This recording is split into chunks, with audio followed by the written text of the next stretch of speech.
ठुलो मान्छे देखेर नेपालको वर्दी लाएर तपाईँ 3 जना चढ्ने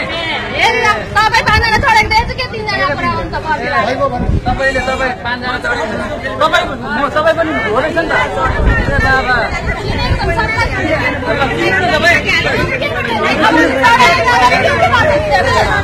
जाम भयो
फाइन तिरेपछि क्राइम गर्न पाइयो।